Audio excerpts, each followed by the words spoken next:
ब्लगाव मानव गेदेर जोंनि deputy chief Gobinda Basumatary सारनि दैदेननायाव सेन्ट्रेलनि बिथोन बायदियै जोङो जयै फैगौ 7 मे अक्ट'आव जानो गोनां जोंनि जा मानव गेदेर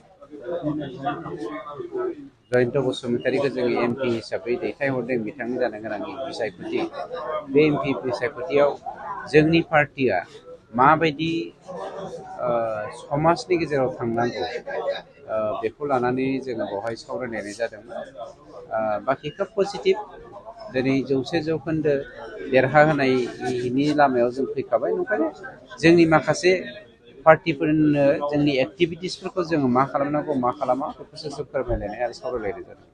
दा बिटिआरनि जे हाग्रामा बिथाङा बुंदों जे उदालगुरि दरंआव 2 लाखनिबो बारा भटार्सफोरखौ भट लानानै देरहागोन, ओमफ्राय क'क्राझार लकसभायाव 3 लाखनि बारा भट लानानै देरहागोन। हाग्रामानि जा अनला ओंख्रियाव आगान थायि राव बे थांनाय 10 बोसोराव प्रमान जाबोदों। हाग्रामाया दिनै बर' आदिबासि, बर' मुसलमान, बर' अना बर' जि कनफ्लिक्टनि गेजेरजों बिटिसिखौ धंस खालामबोबाय। दा बे धंस जानाय बिटिसिखौ बालाबारियाव सेंग्रा जावनाय बायदि जावनो नागिरनानै बुरखांफिननो नागिरनाया गोरलै खोथा नङा। मानोना हाग्रामाया जारिमिन जानानै थांबाय। हाग्रामा हिसाबै दिनै जोंनि समाजा मालाबाबो बिथांखौ थावनि होलिया। गतिके बे बेलायावहाय जोंहा बिसोर साननो गोनां गैया। गावनि पलिटिकेल केरियारखौ बेहा मोनसे गाज्रि केरेक्टार दङ। गावनि जा जिरायनाय खामफ्लाय बे सानदों आजै आजौआ आबै आबौमोना खामफ्लायखौ हाग्रामानो दानना गालांखादों होननानै। नंखायनो गाज्रि साननाय हनाय गाज्रि मावनाय दांनायनि गेजेरजोंबाबो बिथाङा गावनि पावारखौ लाबोफिनगोन बे थान्दाजों मानसिफोरखौ बुरखायगासिनो दङ। खिन्थु दिनैनि दिनाव रायजो राजाफ्रा बुरबक नंला जे हाग्रामानि बाथ्राखौ थगायनायखौ मिथियालासिनो थानो, आरो दिनैनि दिनाव रायजो राजाफ्रा बुरबक नंला जे हाग्रामानि धोनखौ बुजिनो। सोर मुनमुन ब्रह्मआ बुंदों जे खाम्फा बरगयारिखौनो सायख'दों बे बिटिआरनि ओनसोलनि रायजो राजाफ्रा।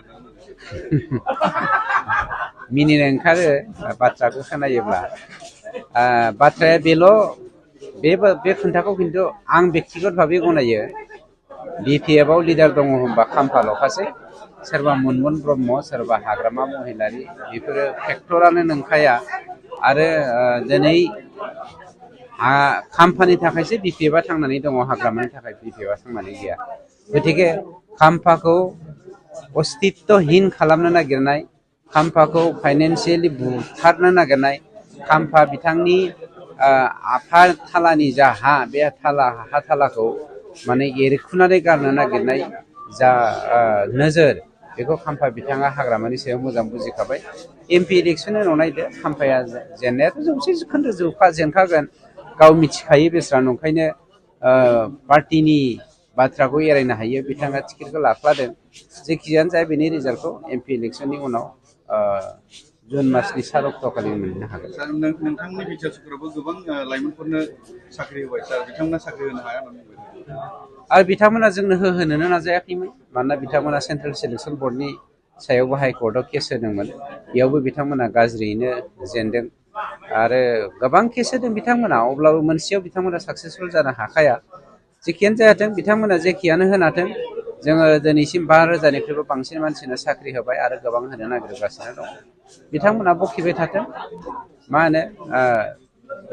होनगोन, मोनसे बाथ्रा भाव दङ, मैदेरा गावनि लामाजों थांबाय थागोन, साखाथि फाखाथि थानाय सैमाफोर